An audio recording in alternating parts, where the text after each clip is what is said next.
नमस्कार। SPT nation पर आपका स्वागत है। पेश है 24 जून मंगलवार दोपहर 1:15 बजे देश भर की बड़ी खबरें। सबसे पहले एक नजर डालते हैं आज की हेडलाइंस पर। जयपुर में बारिश में डूबी कई कॉलोनियां, सड़कें बन गई तालाब। राजस्थान में दबोचा गया ऐसा फर्जी अधिकारी जो होटलों में खा रहा था फ्री खाना। धरने पर बैठे किसानों से एएन बोले कांग्रेस का टाइम गया। जिले संभाग के बाद अब 100 उपखंड खत्म हो सकते हैं, 2 या 3 तहसील पर होगा एक एसडीएम ऑफिस। ईरान इजरायल युद्ध के चलते जयपुर में 6 फ्लाइट रद्द हुई, एयरपोर्ट पर परेशान हुए पैसेंजर्स। और अब खबरें विस्तार से सुनिए। मानसून एक्टिव होने के बाद से जारी बारिश ने जयपुर के हालात खराब कर दिए हैं। सड़क पर जगह जगह गड्ढे हो गए हैं। महज कुछ घंटों की बारिश से सड़कें पानी से लबालब नजर आ रही है। सड़कों पर इतना पानी भरा है कि गाड़ियों के टायर भी पानी में डूबे नजर आ रहे हैं। वहीं व्यापारियों का आरोप है कि नालों की सफाई ठीक से नहीं होने के कारण पानी की निकासी रुक गई है। जयपुर में मोती डूंगरी पर जलभराव की स्थिति गंभीर है। यहाँ हुई बारिश के बाद पानी इतना भर गया कि गाड़ियों के पहिए आधे से ज्यादा डूब गए। स्थानीय व्यापारियों के अनुसार महज आधे घंटे की बारिश में ही उनकी दुकानों में पानी भर गया। बीकानेर में खुद को क्राइम ब्रांच का अधिकारी बताकर लोगों से ठगी करने वाले एक फर्जी अधिकारी को पुलिस ने गिरफ्तार किया है।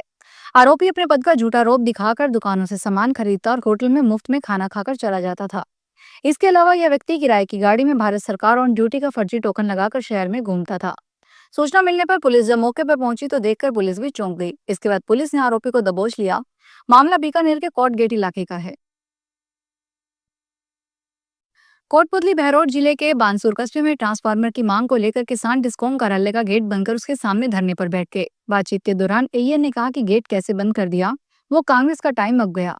इस पर माहौल तनावपूर्ण हो गया। ग्रामीणों ने जवाब दिया, हम कांग्रेस भाजपा नहीं है, किसान है। मामले को लेकर नेता प्रतिपक्ष टीकाराम जूली ने सरकार पर निशाना साधा है। मामला कोटपुतली बहरौड जिले के बानसूर तहसील के नारायणपुर का है। घटना सोमवार दोपहर 3 बजे की है। राजस्थान में कांग्रेस राज के आखिरी बजट में बनाए गए 17 में से 9 जिले और तीनों नए संभाग खत्म करने के बाद सरकार एक और बड़ा फैसला लेने जा रही है। सरकार की नजर अब मापदंडों पर खरे नहीं उतरने वाले उपखंड, तहसील और उप तहसील कार्यालयों पर है। 2 या 3 तहसीलों के ऊपर एक उपखंड दफ्तर बनाए जाने की तैयारी है। ऐसे में प्रदेश में 100 से अधिक उपखंड कम किए जाएंगे। यह कुल उपखंडों का 32% है। इसके लिए एक कमेटी का गठन किया गया है। समिति ने आधे जिलों का फीडबैक भी जुटा लिया है। ईरान और इजराइल के बीच बिगड़ते हालात का असर मिडिल ईस्ट के एयर ट्रैफिक पर नजर आ रहा है। यहाँ यात्रियों की सुरक्षा को ध्यान में रखते हुए एयरलाइन कंपनियों ने फ्लाइट का संचालन फिलहाल रोक दिया है। एयरलाइन कंपनी के प्रतिनिधियों ने बताया, आज जयपुर एयरपोर्ट से उड़ान भरने वाली 3 और विदेश से जयपुर आने वाली 3 इंटरनेशनल फ्लाइट्स को रद्द किया गया है। इसका रिफंड जल्द ही पैसेंजर्स को कर दिया जाएगा। अचानक 6 फ्लाइट रद्द होने के बाद बड़ी संख्या में पैसेंजर्स जयपुर एयरपोर्ट पर परेशान होते रहे। वन विभाग की जयपुर स्थित नर्सरियों कई किस्मों के पौधे तैयार हैं। लोग भी यहां से अपनी मनपसंद के पौधे खरीद रहे हैं। जयपुर प्रादेशिक रेंज में धहमीकला, कलवाड़ और सिल्वन पार्क नर्सरी के पास से जयपुर सिटी रेंज की सचिवालय nursery, Smriti Van nursery, Mansarovar nursery, Balaji nursery और जवाहर नगर नर्सरी में 2 फीट से लेकर 10 फीट से अधिक ऊंचाई वाले पौधे हैं। यहाँ फलों में अमरूद, अनार, जामुन, आम, पपीता, शहतूत आदि के पौधे हैं। वहीं फूलों में गुलाब, मोगरा, गुलमोहर, रात रानी, चंपा के पौधे लोग खरीद रहे हैं। इसके अतिरिक्त नीम, मीठा नीम, अशोक, पीपल, करंज, आंवला, बांस, इमली, भद्राक्ष के पौधे भी खूब बिक रहे हैं। जल जीवन मिशन के करीब 900 करोड़ रुपए के घोटाले से जुड़े ईडी प्रकरण में जांच एजेंसी ने ईडी के मामलों की विशेष अदालत में पूर्व जलदाय मंत्री महेश जोशी, बेटे रोहित जोशी सहित कुल 18 आरोपियों के खिलाफ परिवाद पेश किया है। परिवाद में पीएमएलए एक्ट की धारा 3 व 4 के तहत आरोप लगाए गए हैं। परिवाद में कहा गया है कि सह आरोपियों के जरिए महेश जोशी तक रिश्वत की राशि पहुंचाई जाती थी। आरोपियों की फर्म से महेश जोशी के बेटे रोहित जोशी की फर्म को भी करीब 50 लाख रुपए का भुगतान किया गया था। आरोपी फर्म ने पूर्णता प्रमाण पत्र के जरिए करोड़ों रुपए के टेंडर का भुगतान लिया।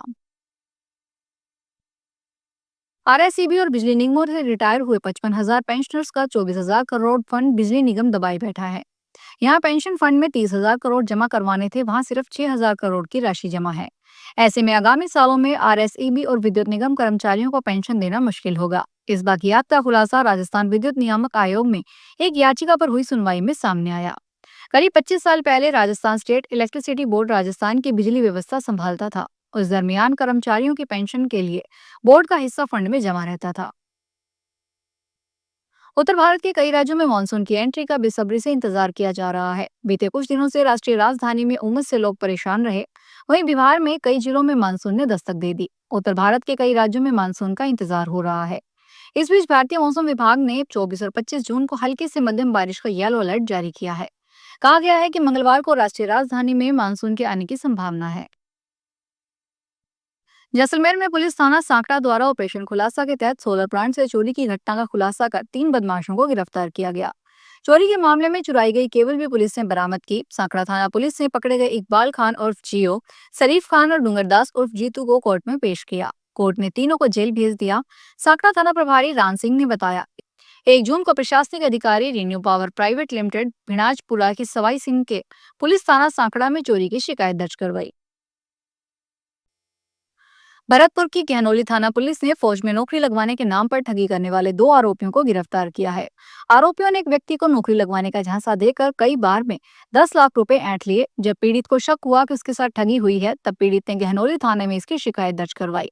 मामले की जांच में सामने आया है कि रामफल के साथ और भी लोग मिले हुए हैं, जिसमें 4 लोगों का नाम सामने आया है।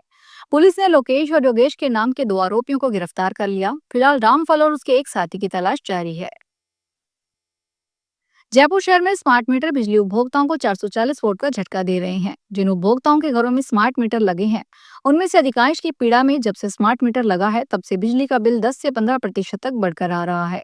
वहीं उपभोक्ता स्मार्ट मीटर से जुड़ी अन्य समस्याओं से भी जूझ रहे हैं, लेकिन उनकी सुनवाई नहीं हो रही है। स्मार्ट मीटर लगाने के बाद बिजली के मासिक बिलों में बढ़ोतरी होने पर उपभोक्ता बिजली कार्यालयों में सहायक अभियंताओं को अपनी परेशानी बता रहे हैं। फिलहाल इस बुलेटिन में इतना ही। फिर हाजिर होंगे बड़ी खबरों के साथ।